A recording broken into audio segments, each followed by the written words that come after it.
wa ta'ala. Semoga senantiasa tercurah kemaharibaan junjungan Nabi besar kita Muhammad Sallallahu Alaihi Wasallam kepada keluarga, kepada para sahabat dan kita umatnya, insya Allah istiqomah sampai hari kiamat. Mengawali majlis yang mulia ini, mari bersama kita baca satu umul kitab. Kita doakan kepada para arwah almarhumah orang-orang tua kita, guru-guru kita, saudara-saudara kita, semoga Allah ampuni dosa-dosanya, Allah terima segala amal ibadahnya, Allah jadikan kubur Allah di riyadil jannah. Al-Fatihah ila hadhihi niyyah wa ala kulli niyyatin shalihah wa ila hadratin Nabi Mustafa Rasulullah sallallahu alaihi wasallam wa ala alihi wa sahbihi wa azwajihi wa dzurriyyatihi al-kiram syai'ulillahi lahumul Fatihah. A'udzu billahi minasyaitonir rajim. Bismillahirrahmanirrahim. Alhamdulillahi rabbil alamin arrahmanir rahim maliki yaumiddin. Iyyaka na'budu wa iyyaka nasta'in ihdinas siratal mustaqim siratal ladzina an'amta 'alaihim ghairil maghdubi 'alaihim waladdallin. Ya Rabbi bil Mustafa balligh maqasidana waghfir lana ma madha ya wasi'al karami. Ya Rabbi bil Mustafa balligh maqasidana waghfir lana wal habibul ladzi turja syafa'atuhu li kulli haulin minal ahwali muqtahimi. Ya Rabbi bil Mustafa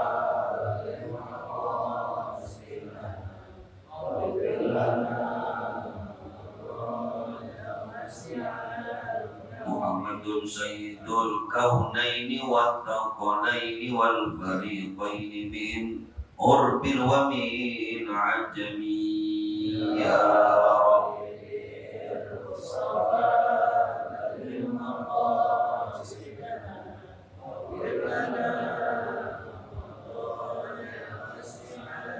Allahumma shalli wa sallim wa barik alaihi wa ala alihi. Bapak dan saudara-saudara sekalian, jamaah yang dimuliakan Allah Subhanahu wa taala. Dalam fikih kita mengenal apa yang disebut dengan rukhsah. Rukhsah itu adalah satu dispensasi, satu keringanan yang diberikan Allah Subhanahu wa taala kepada hamba-Nya. Salah satu rukhsah yang sering dilakukan Nabi kita Muhammad sallallahu alaihi wasallam adalah mengqashar sholat yang jumlah rakaatnya 4. Ini adalah bentuk rukhsah yang diberikan Allah Subhanahu wa taala kepada hamba-Nya. Bahkan di dalam Al-Qur'an Allah Subhanahu wa taala berfirman, "A'udzu billahi minasyaitonir rajim. Bismillahirrahmanirrahim. Wa idza darabtum fil ardi falaisa 'alaikum junahun an taksuru minas sholati in khiftum ayyabtinakumul ladina kafaru." Yang artinya wa idza darabtum. Doroba di sini maknanya adalah ibaratun anis safar. Ini juga menunjukkan betapa sering saya sampaikan bahwa memahami Al-Quran tidak bisa hanya bermodalkan kamus bahasa Arab, bahasa Indonesia. Karena berapa banyak satu kalimat itu maknanya berbeda-beda. Contoh misalnya kalimat dorobtu. Kalau Bapak lihat kata doroba, itu artinya memukul. Doroba yadribu dorban. Fi'il amarnya idrib, pukulan. Tapi ternyata di dalam ayat ini ketika Allah sampaikan wa idza dorobtum fil ardi, kalau pakai terjemahan bahasanya, kalau kamu mukul bumi, tentu salah. Maka ulama tafsir mengatakan makna dorobtu pada ayat ini adalah ai idza safartum, apabila kalian bepergian ke muka bumi ini, falaisa alaikum junahun an taksuru minas sholat, maka tidak menjadi masalah bagi kalian untuk mengkosor sholat. In khiftum ayyabtinakumul ladina kafaru, jika kalian mengkhawatirkan apa yang difitnahkan atau diberikan kepada orang-orang kafir. Mana antak suruh minas sholat, awalnya adalah boleh mengkosor sholat kalau ada alasan takut akan fitnah ataupun serangan orang-orang kafir. Tetapi kemudian ulama menyepakati bahwa kosor sholat itu sebagaimana yang disampaikan Nabi kita Muhammad SAW, maka orang yang mengkosor sholatnya tidak mesti harus dalam keadaan takut. Yang penting adalah orang yang mau melakukan sebuah perjalanan, maka dia boleh dalam perjalanannya mengkosor sholat yang jumlahnya 4 rakaat. Ini namanya rukhsah. Yang awalnya 4 dikosor, dikurangi hanya menjadi 2 rakaat. Makanya karena ulama juga menyepakati mengkosor sholat itu hanya pada rakaat sholat yang jumlahnya 4. Kalau di luar 4 rakaat nggak boleh dikosor. Jadi nggak bisa maghrib dikosor jadi 1,5, susah. Apalagi subuh dikosor, waduh udah dikit banget itu Pak. Saya mau ngosor subuh 2 jadi 1, nggak boleh. Ini sebagaimana diajarkan Nabi kita Muhammad SAW. Pada kartu dari kali Rasulullah SAW, Sayyidina Umar pernah bertanya kepada Nabi, apakah kebolehan mengkosor sholat itu hanya berlaku ketika dalam keadaan takut? Faqala, maka Nabi kita Muhammad SAW bersabda, shadaqatun tasaddaqallahu biha alaikum faqbalu shadaqatahu. Rawahul jamaah.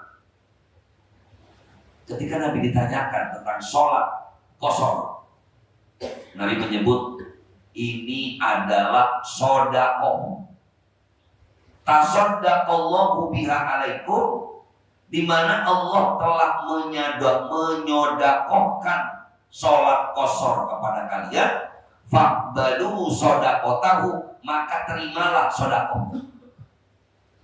Dari hadis ini kelak para ulama berbeda pendapat tentang bagaimana hukum orang yang melakukan perjalanan, apakah dia harus mengkosor sholatnya atau ditamamkan saja.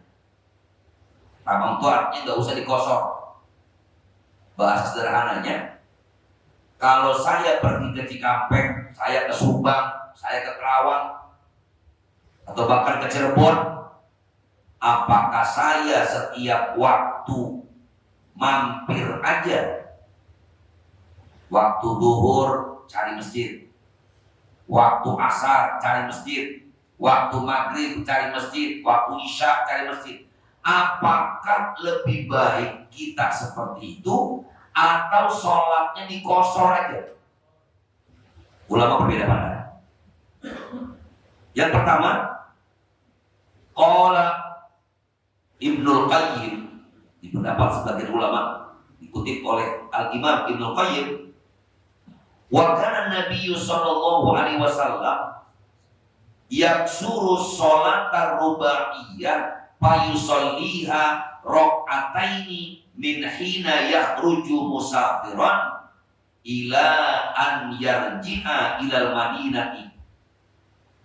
Ternyata menurut riwayat yang paling kuat bahwasanya Nabi kita Muhammad SAW selalu melakukan sholat yang 4 itu dikosor menjadi sholatnya hanya 2 rakaat ketika beliau melakukan sebuah perjalanan.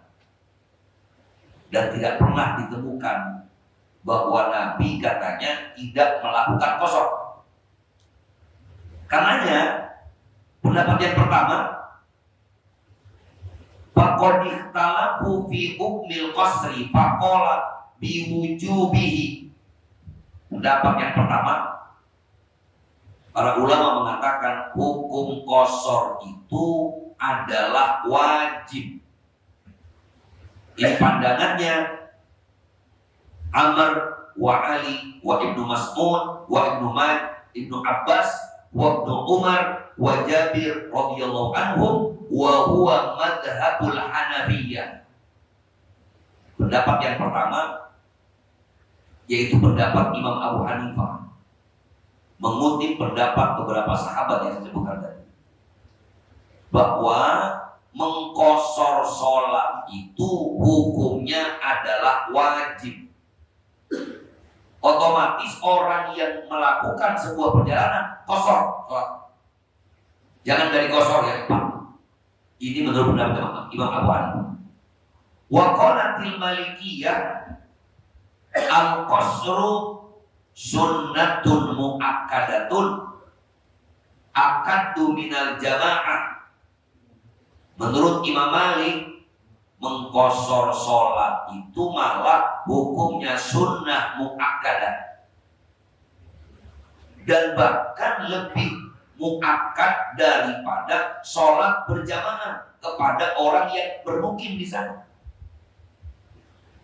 Sedangkan menurut Imam Syafi'i rahimahullah, beliau mengatakan bahwa sholat di qashar itu rukhsah. Rukhsah itu artinya rukhsatun dispensasi, waqtiyarun dan pilihan. Wa qala al-Hanabilah wa Syafi'iyah annal qasra jaizun wa huwa afdalu minal itsma. Kata Imam Ahmad bin Hanbal, menurut Imam Syafi'i, yang namanya qashar sholat itu pilihan, tetapi lebih utama daripada dikerjakan secara sempurna. Selama ini kita kadang-kadang ada orang berpikiran, udahlah gak pakai di qashar jamak lagi, toh saya bisa berhenti pakai mobil sendiri misalnya, ya sah-sah saja gak ada masalah. Cuma kalau bicara keabdoliatan, mana yang lebih utama? Justru kalau melihat pendapat para ulama-ulama mazhab fikih kita, mereka mengatakan lebih afdolnya di qashar jamak daripada sholatnya 4 rakaat biasa, yang lebih afdol di qashar. Bahkan kalau ikut pendapat Imam Abu Hanifah, hukumnya wajib, Pak.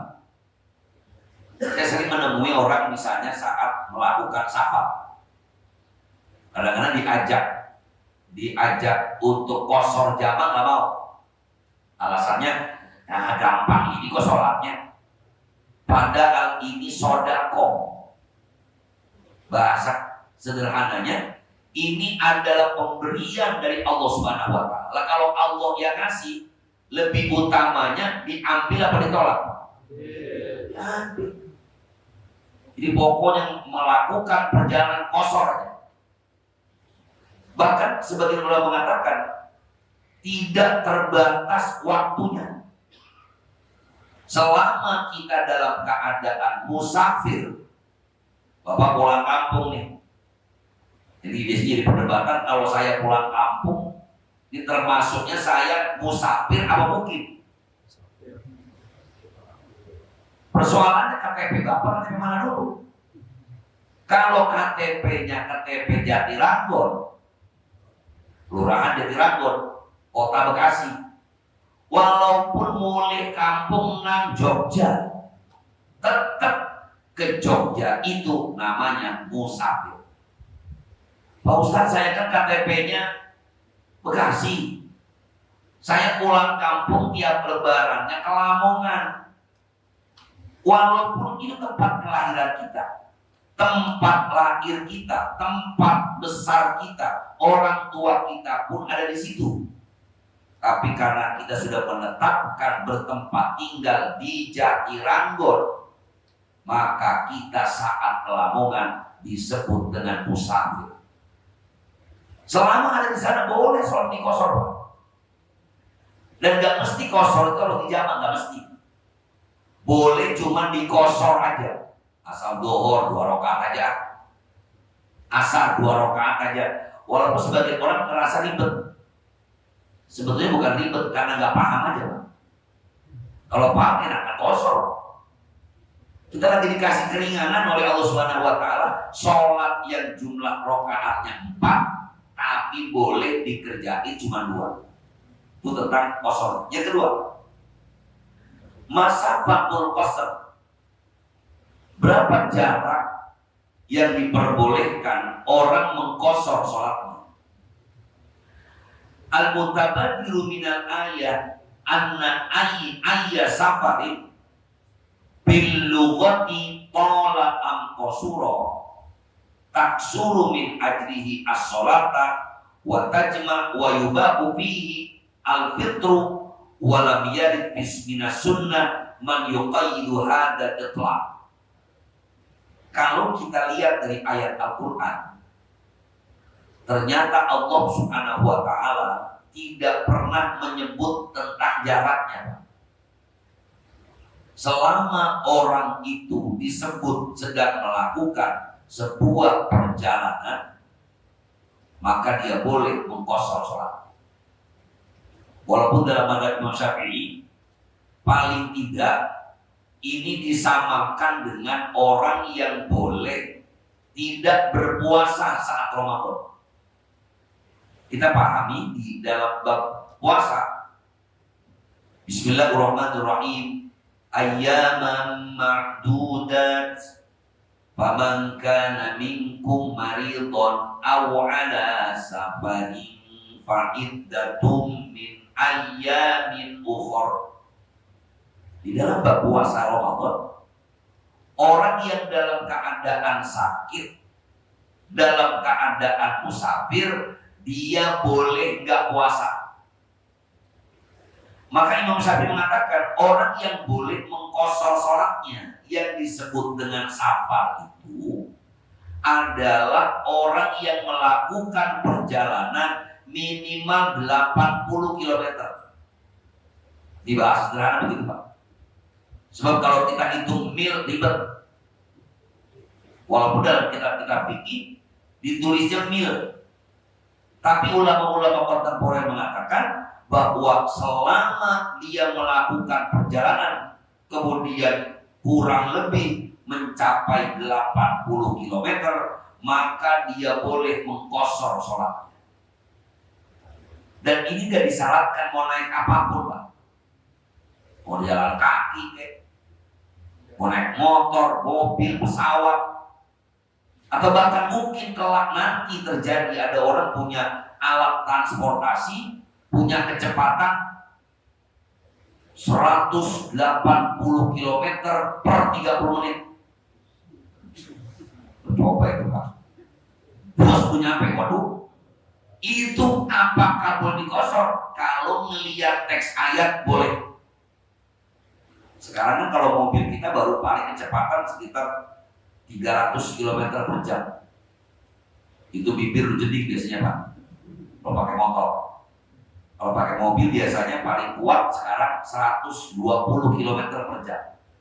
Berarti jarak 60 kilo hanya ditempuh dalam waktu 30 menit. Kalau dia gas lebih keras lagi, jarak 80 kilo itu cuma dalam waktu 20 menit. Jadi nggak ada masalah. Jadi bukan persoalan pada kecepatan alat transportasinya, tetapi pada jarak yang memang antara rumah kita kepada tempat yang dituju. Ini masafah al-qasr.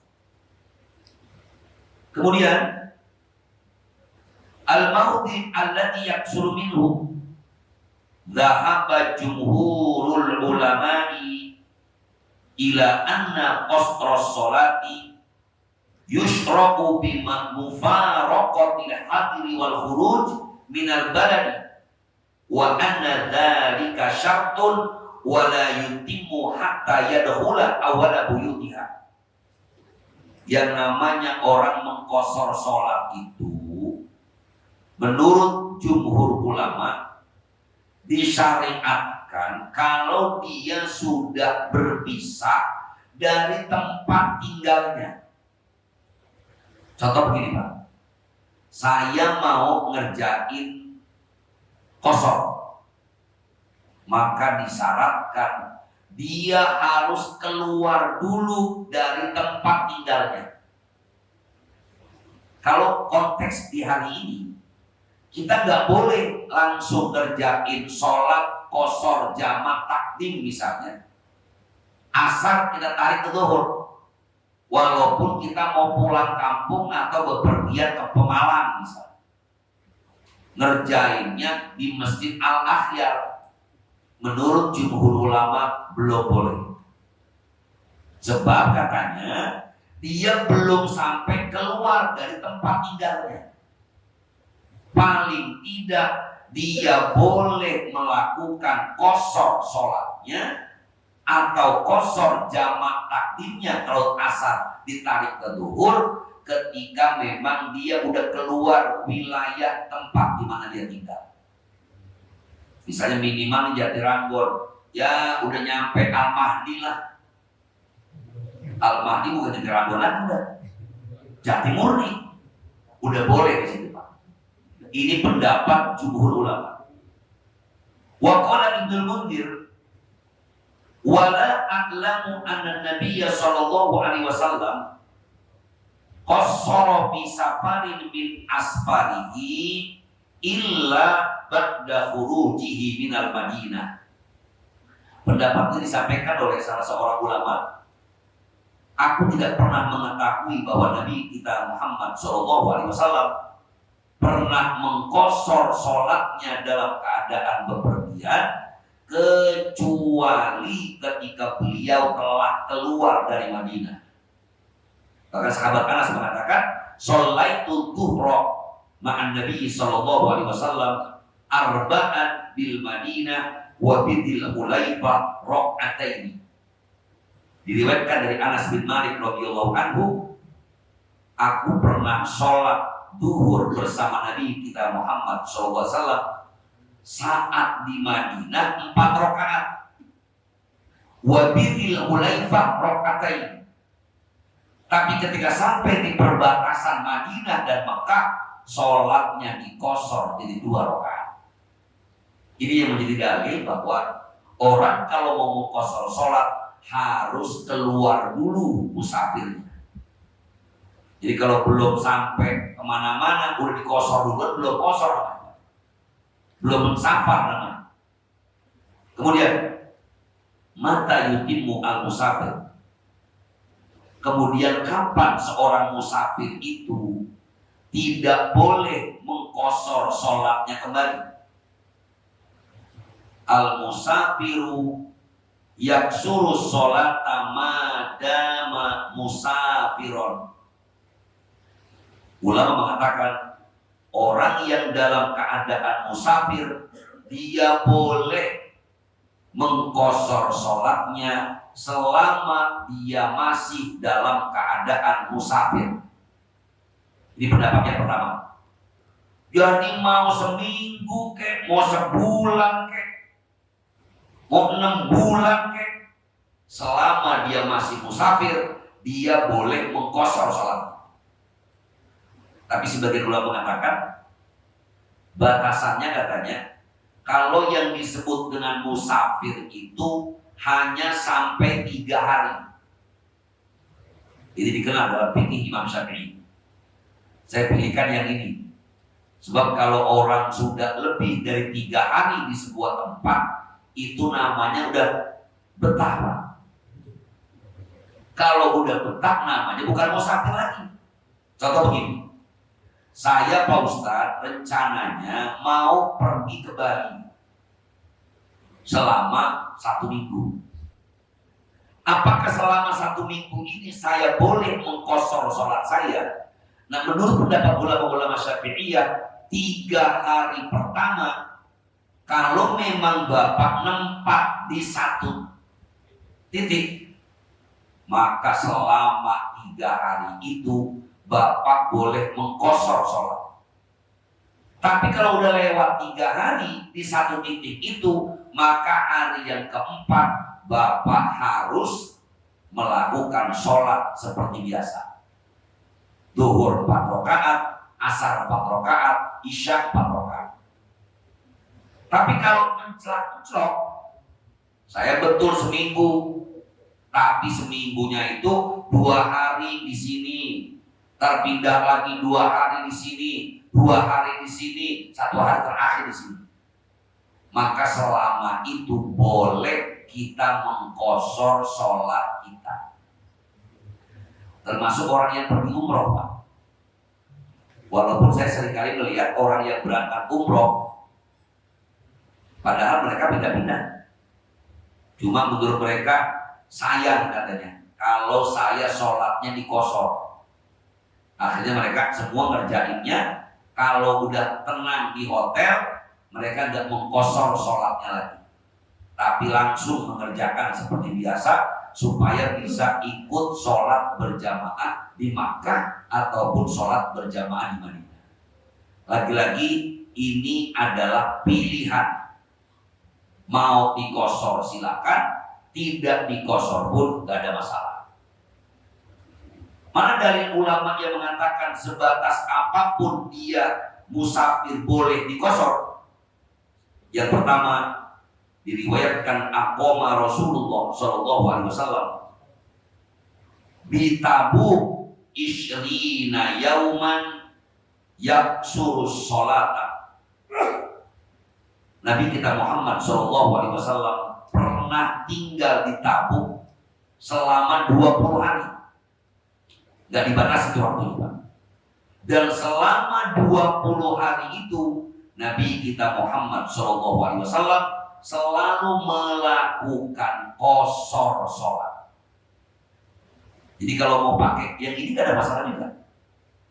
Walaupun beberapa ulama belikan lihat saja kondisinya. Ini mungkin cara yang paling aman. Kalau memang kondisinya kita anggap sudah gak repot lagi, maka silakan sholatnya seperti biasa. Namanya tamam. Tidak diqashar, namanya tamam. Gak perlu dijamak kalau kondisinya sudah memungkinkan.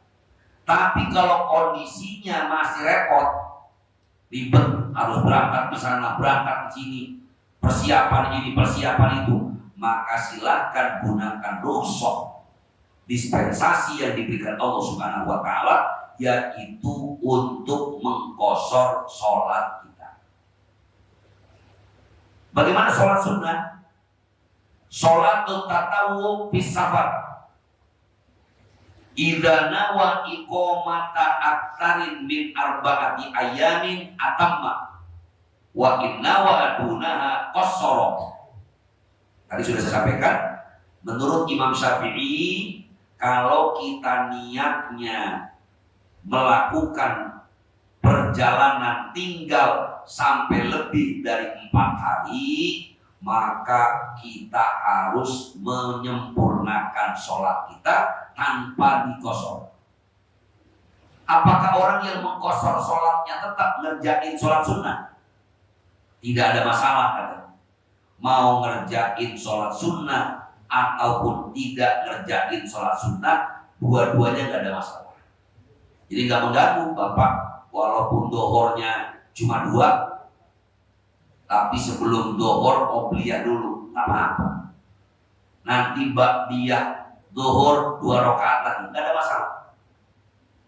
Lagi-lagi ini kondisional, karena ini merupakan rukhsah yang diberikan Allah Subhanahu wa taala, keringanan kepada orang yang melakukan sebuah perjalanan. Hadirin jamaah yang dimuliakan Allah Subhanahu wa taala, ini tentang qashar lebih dulu. Nanti insya Allah kita akan lanjutkan tentang jamak. Walaupun tadi saya katakan tidak mesti jamak itu harus diqashar, nggak mesti juga qashar itu harus jamak. Jadi boleh-boleh saja saya mengqashar sholat tanpa menjamak, boleh pula saya menjamak sholat tanpa diqashar. Ini merupakan rukhsah yang diberikan Allah Subhanahu wa taala. Mudah-mudahan dapat dipahami, dan ini saya pikir cukup penting. Karena seringkali karena memang jarang dipraktekkan, saat kita melakukan perjalanan kita malah gak bisa praktekin. Saya berapa kali coba pengalaman taklim ibu-ibu, misalnya ngadain ziarah kemana, ketika ayo bu kita kosor jamak, kebingungan. Ini bagaimana caranya, ini dikosor yang mana, niatnya bagaimana. Padahal ini adalah salah satu dispensasi ataupun sodakoh hadiah dari Allah Subhanahu wa Ta'ala. Semoga bermanfaat dan saya mohon maaf jika banyak kekurangan dan kekeliruan. Seperti biasa, mungkin ada hal-hal yang ingin ditanyakan atau disampaikan, saya persilakan. Adzanallahu wa iyyakum ajma'in. Assalamualaikum warahmatullahi wabarakatuh. Ya, silakan. Yang depan lagi dulu. Ya. Ya. Di dalam perjalanan masuk waktu dulu. Ya. Kita kira di rest area. Ya. Bisa melakukan kalau dulu sebenarnya. Tapi di dalam pikiran itu nanti saja kalau kita jamak seperti di waktu asar. Ya. Boleh nggak? Artinya jamaah yang dimuliakan Allah Subhanahu wa Ta'ala, ketika kita beristirahat di rest area akan melakukan sebuah perjalanan yang memang dibolehkan untuk mengkosor jamak, walaupun sudah masuk waktu zuhur kita nggak sholat nggak apa-apa, tapi niatkan nanti saya mau kerjainnya sholat zuhur ini ditarik ke asar. Saya buat namanya kosor jamak takhir. Zuhurnya dikerjakan di waktu asar. Jadi full saat jam 12 lewat 2 menit baru sampai di rest area, saya nggak pakai sholat, buat istirahat aja full. Apakah saya termasuk kepada orang yang menyia-nyiakan waktu sholat? Tidak. Karena kita dalam keadaan musafir. Jadi kalau dia ngajak ente gak sholat, ada lagi musafir. Nah, apa Pak? Sama dengan orang yang lagi gak puasa Ramadan, musafir, bolehnya dia gak puasa? Boleh. Maka saya pernah jelaskan pada beberapa waktu lalu di bulan Sya'ban, bagaimana mungkin kita melarang warteg tutup di bulan Ramadan? Kenapa dilarang? Lalu ada konsep yang membolehkan orang sakit, orang musafir boleh gak puasa. Apa gak kasihan sama orang sakit Pak? Atau gak kasihan sama orang lagi musafir, mana dari Jawa jauh, lagi melakukan perjalanan ke Jatiranggon, mana lapar nyari warung Padang, tutup bulan Ramadan, warteg tutup. Kenapa tutup? Dijagain semua, gak boleh buka selama siang Ramadan. Lah iya, aku lagi musafir, mau makan di mana? Kan boleh. Sama dengan tadi, rest area tadi berfungsi mau istirahat silakan. Walaupun tentunya nggak mesti juga Bapak nongkrong istirahat ngopi bisa di samping masjid. Gue musafir, gua dong musafir, goblok itu namanya Pak. Ya sama nggak bolehnya tadi mentang-mentang nggak puasa misalnya, kita bukan rokok ngopi depan orang Arab, musafir gak puasa kan ya puasa gua dong musafir, ya nggak boleh juga. Sama dengan tadi, jangan kemudian kita udah tahu lagi musafir, pengen ngerjain nanti waktu zuhur saya tarik ke waktu asar, nggak apa-apa. Tapi juga jangan dalam keadaan waktu sholat kita malah meledek ataupun merendahkan yang lain. Ini namanya rukhsah. Silakan mau pilih zuhur ditarik ke asar atau asar ditarik ke zuhur. Walaupun saya lebih menyarankan kalau memang pas capeknya di waktu zuhur, lebih baik bukan jamak takhir, lebih baik jamak takdim, kosor jamak takdim. Mumpung istirahat, lebih baik asarnya aja kita tarik ke zuhur. Nanti walaupun udah asar bisa bablas terus, gak ada masalah. Itu lebih baik, walaupun dua-duanya diperbolehkan. Wallahu a'lam. Iya. Ya, silakan.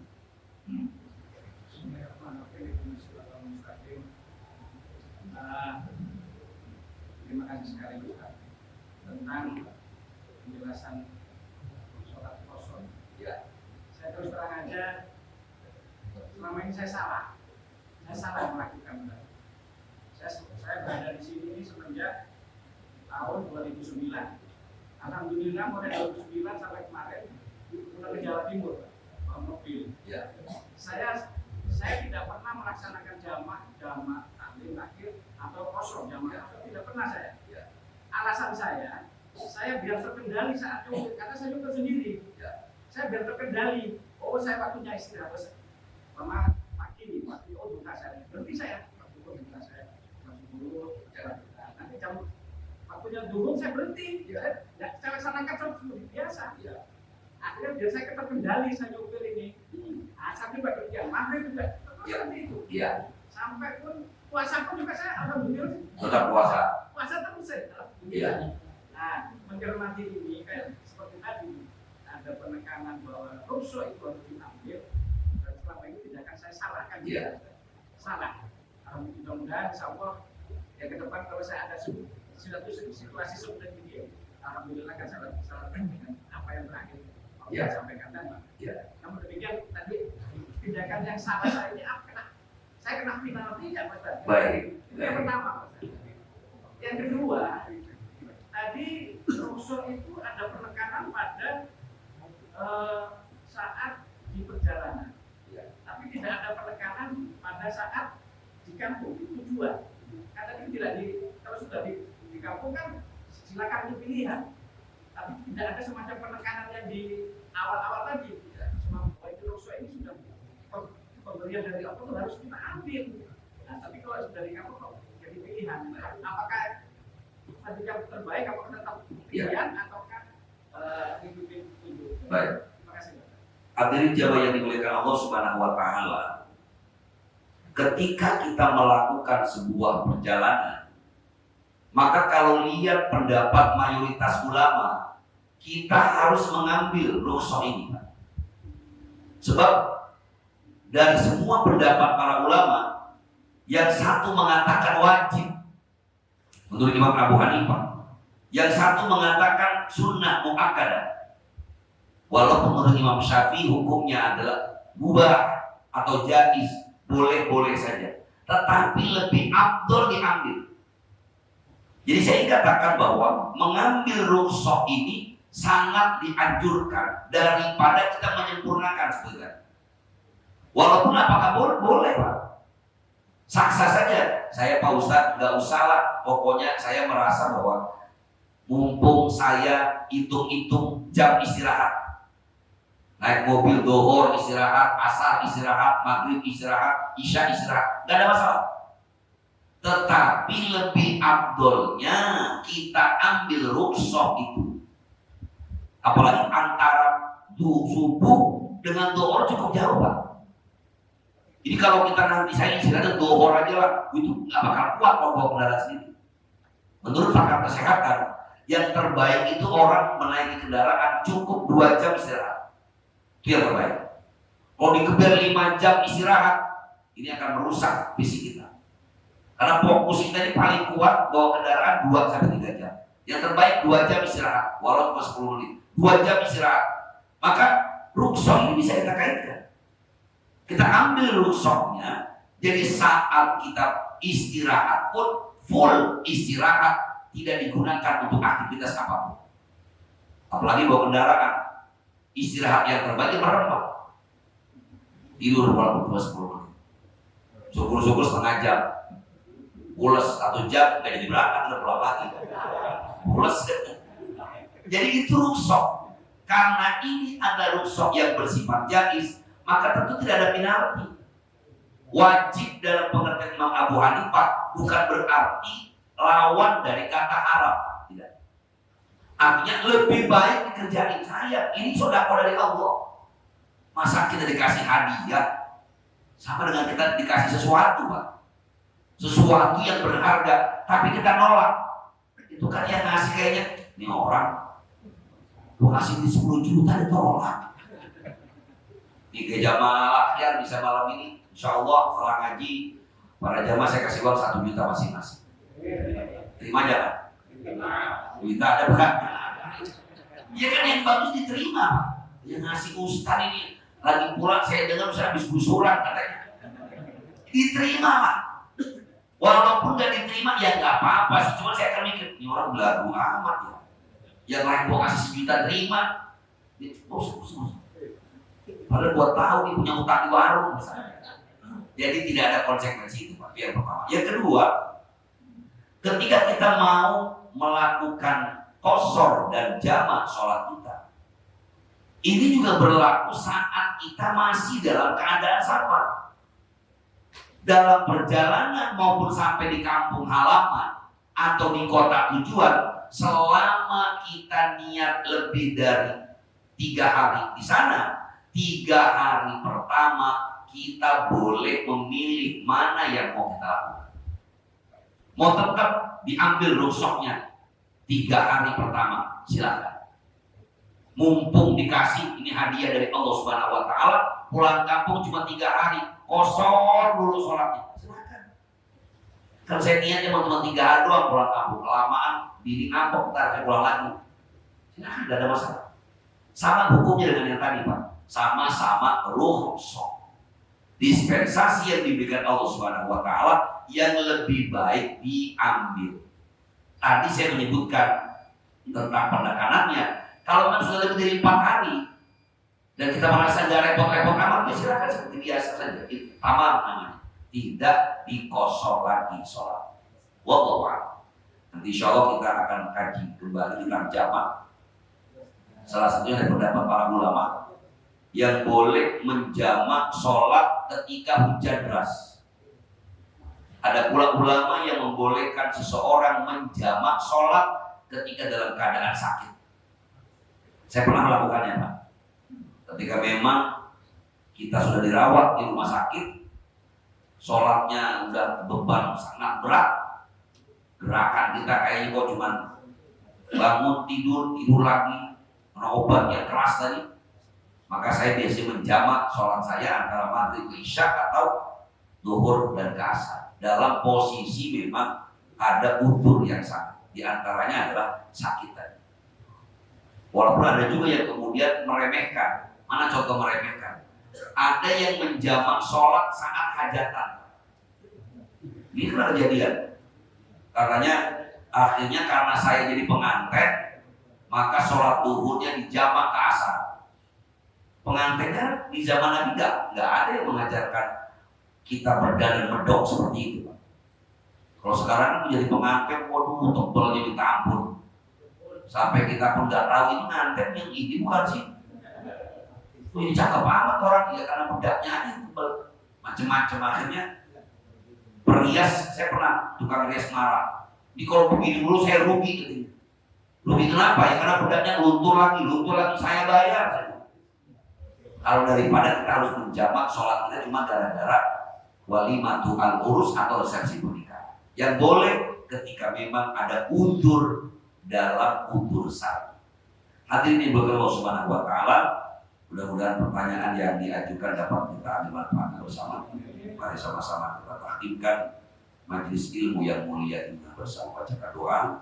Al-Fatihah hari ini ya wa ala kulli niyatin shalihah wa ila hadratin nabi al-Fatihah. A'udzu billahi minasyaitonir rajim. Bismillahirrahmanirrahim. Alhamdulillahi rabbil alamin arrahmanir rahim maliki yaumiddin iyyaka na'budu wa iyyaka nasta'in ihdinas siratal mustaqim siratal ladzina an'amta 'alaihim ghairil maghdubi 'alaihim waladdallin. Sallallahu alaihi wa sallam ya maulana ya mahmud. Allahumma shalli ala sayyidina Muhammad wa ala alihi wa sallim wa ta'ala an kulli sahabati wa qarabati Rasulillah ajma'in. Bismillahirrahmanirrahim. Alhamdulillahirabbil alamin hamdan yuwafi ni'amahu wa yukafi mazida. Ya Rabbana wa ya ilahana lakal hamdu wa lakal syukru wa la ilaha illa anta karim wa a'udzu sultanik Allahumma sholli wa sallim wa barik ala sayyidina Muhammad wa ala ali sayyidina Muhammad. Allahumma ighfir lana dhunubana wa li walidina wa li masyayikhina wa liman hadarana wa liman ghaba 'anna wa jami'il muslimina wal muslimat wal mu'minina wal mu'minat al-ahya'i minhum wal amwat. Rabbana taqabbal minna innaka antas samiul 'alim wa tub 'alaina innaka antat tawwabur rahim. Rabbana atina fid dunya hasanah wa fil akhirati hasanatan wa qina adzabannar. Wa sallallahu ala khalqi sayyidina Muhammadin nabiyyi wa ala alihi wa sallam. Ibadaka subhana rabbika rabbil izzati amma yasifun wa salamun alal mursalin walhamdulillahi rabbil alamin. Subhanallahumma wa bihamdika asyhadu an la ilaha illa anta astaghfiruka wa atubu ilaik. Wassalamualaikum.